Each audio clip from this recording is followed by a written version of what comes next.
Getting a mortgage with a new job. Let's talk about new jobs, job changes in the middle, redundancies. How does that all impact mortgages?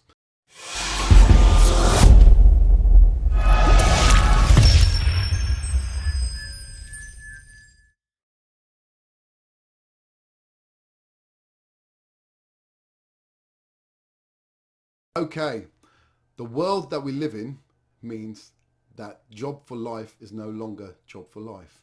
In fact, a job for a year would be good for some of the people that I've dealt with.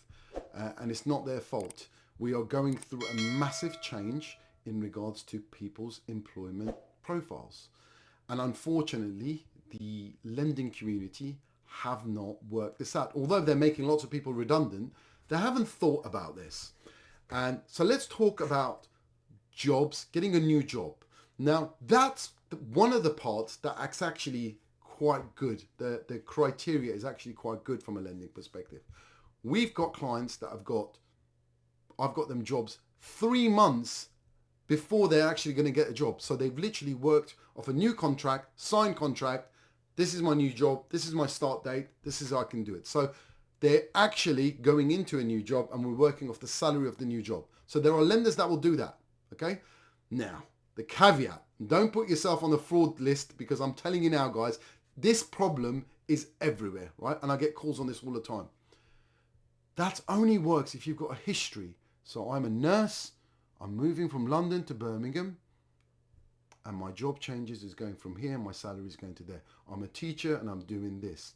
I'm in IT and I'm going from this company to this company. I'm in legal professional, I'm doing this to this. I'm a dentist, I'm doing this to this. I'm a pharmacist, I'm doing this. There's a history. Not, I've been sitting at home, smoking my pipe, and you know what? Oh my God, I need to get a new mortgage, and let me just get my friend who's giving me a job. That is a sure way of getting blacklisted. Okay? So it's not about that. Now, so there's a bunch of lenders, not many, that will give you a mortgage based on a job offer as long as those history things and the occupation and the income profile fits. Then you've got another batch of lenders that will lend essentially on day one of employment. Okay? So again, you've got to have some history, but they'll go, we'll give you a mortgage with essentially that contract as long as you've started on that, started your job.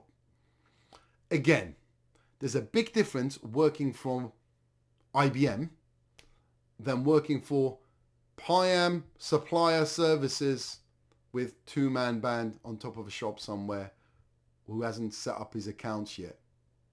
There's a big difference. You will get blacklisted again, right? You put an application in, but you said you will accept from, jobs on first day. Yeah, who's your employer? Have they, it shows here they've only made £3,000 last year. How are they employing you for 50k? Come on, guys, think about it, right? But there are lots of lenders, and lots, I'm talking about at least 10 that I know, that will give you a job on your day one. Big high street lenders, good rate, job day one. As long as they can see there's a history of earnings, there's something going on, you're a professional. Or even if you're not a professional, you were a cleaner here and now you're a cleaner there, okay? And what does the company look like, okay? So that's in regards to new jobs, okay? And they're wonderful, and they'll go up to 5.5 times income on new jobs. Fantastic. What do you do?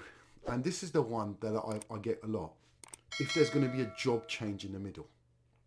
This one's really important. PIAM, I'm on this salary, but there's a potential that I could be on this salary on a new job.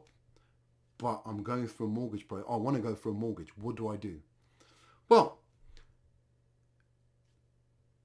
the way I've dealt with it with some of the cases that we've had is you go and say to the lender, look, this is the situation. He's getting a new job, or she's getting a new job, but the deal works currently on their current salary. So don't worry about the job. They might be on 50k now and they're going to be on 70k later. The deal works on the 50k. However, there's going to be a job change in the middle. Are you happy with that? How do you want that memo to come? From a broker perspective, from a client perspective, it's important we understand what that 50k looks like. If there's commission and overtime within that, then there's a problem, because that's going to go away on the new job. Okay, so the new job, what does that look like? If it's base 70k, great.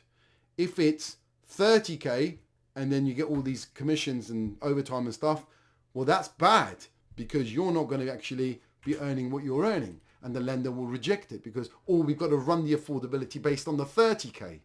Okay, so it's very important you have that discussion with the broker, because the broker can identify which lenders will be flexible for that change in the middle.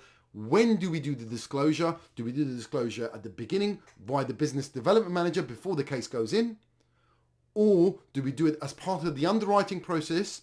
Or do we do it after the underwriting process, which in most cases you don't do. You normally do it during the underwriting process. But you don't know you're going to have a job, but you want to keep that open and say, look, if you do get a job, and if it's this is how we go about things. Okay. Another problem is, I've got a friend of mine who's, I think, been made redundant 3 times within the same company. So big companies, what they do is they make you redundant, they move you around, you go to another company, and then you go to another company.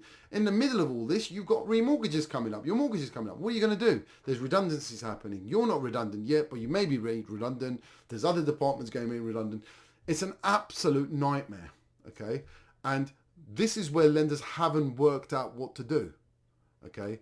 What I would say is, if you're with a reputable lender, the high street lenders, when you go for a product transfer, often, they don't rerun affordabilities as long as you're not borrowing anymore.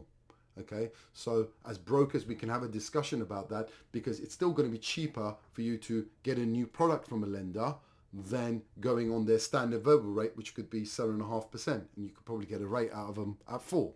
But it's very complicated around this in regards to redundancies. And there's so many redundancies happening, new jobs happening, chopping and changing, because of this is the life, okay? Hybrid workouts. What do you do in regards to cost of living? How do you put down your ticket for going into work? Travel cost. All of those things will have a bearing on which lenders should be selected and approached, okay? So I often talk about this. Look, it's very easy in this modern age to go best mortgage with 20% deposit, or best remortgage with 20% deposit, and you hit the comparison site and you pick the top one and you go. But those things are not often explained to you. And those things are the real things, real life issues with certain lenders. Certain lenders are great. Certain lenders are great with things like this. Like I said about the job change, or I will get a job in a couple of months' time, how they treat your income, how they treat your history, what sort of profile they will do, whether they'll give you 5 times income or 5.5 times income based on your professional or your earnings. All of those things can't be automated for now. And that's where a good broker comes in. But yeah, speak to an independent mortgage broker, if not us, somebody else out there, because they will, they would have come across this. We are coming across this more and more and more as companies are making people more redundant. I'll catch you on the next one, and please leave a comment, and I will come back to you for all the comments that I've left. Take care. The content of this video does not constitute giving advice. It's purely for information purposes. All cases should be discussed with a professional mortgage broker. As a mortgage is secured against your home or property, it could be repossessed if you do not keep up mortgage payments. Niche advice is authorized and regulated by the Financial Conduct Authority.